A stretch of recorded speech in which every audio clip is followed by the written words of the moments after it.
the original acting on Slab was better in the boards. I think the animators, layout people just didn't quite translate it. Our overseas supervisor was really upset. He loved Slab Rankle, and he thought there was no way to basically, deaden the show. So he really didn't pay much attention to it in order to give attention to other shows that were in worse, in hot water over there.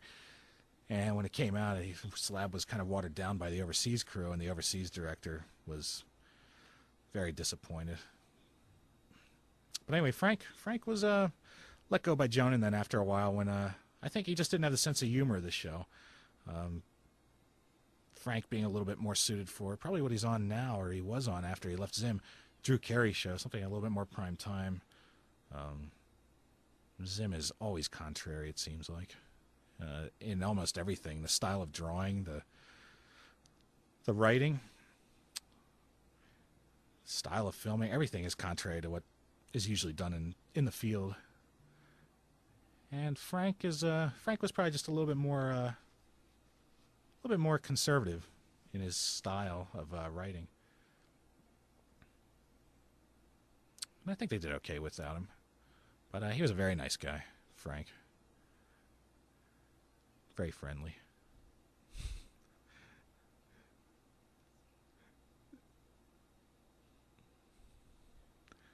What a disgusting bunch. You can see the scary monkey down there. Scary monkey reappearing here and there. Always McMeaties, it seems like. It's kind of good to have these recurring elements. And Kevin Manthe's awesome music. It just mocks everything about this heroic scene. We even filmed it a little bit flat to sort of just make it look hokey.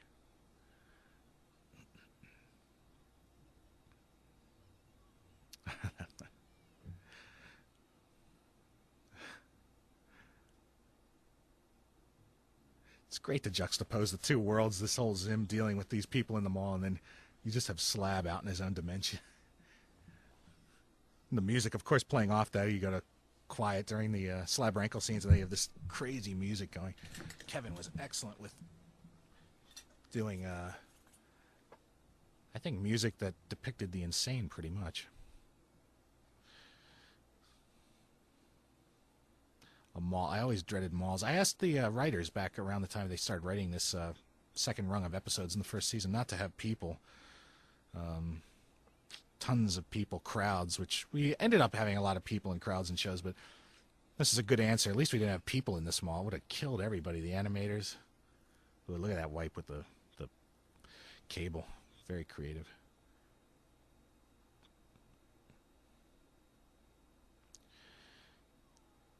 Tried to keep most scenes fairly simple. It was good if you used less people in each scene. If you had to animate less in each scene.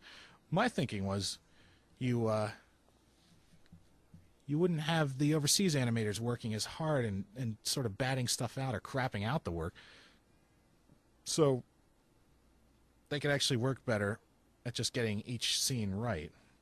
And then you could save their strength for a few very ornate scenes like this, where you have a lot of people, and sort of make a nice sort of action sequence or a very populated sequence towards the end of shows or somewhere in the shows.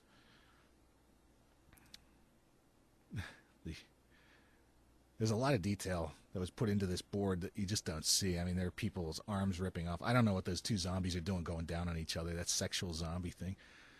Like, his arms here rip off, if you can see that one zombie. The other one gets caught in a door. It was supposed to be a little bit more gory than what it turned out to be. The poster one of these zombies originally ripped through was supposed to be me with a little boy hand in hand, and it said "promote friendship," and then a zombie rips through it. There's always a lot of humor on the Zim crew, at least up in the storyboarding area about child molestation for some reason. A lot of child molestation jokes floating around. It had nothing to do with what we were actually doing in our lives, but some of the artists found it rather funny that that they would actually, find child molestation funny. And so they tended to talk a lot about child molestation. Go figure. That ending never timed out properly. The end credits turned out okay on the show. I'd always hoped for a little bit more on these credits. Ooh, I never saw that name. And the end credits, I was hoping that there would be something animated back there.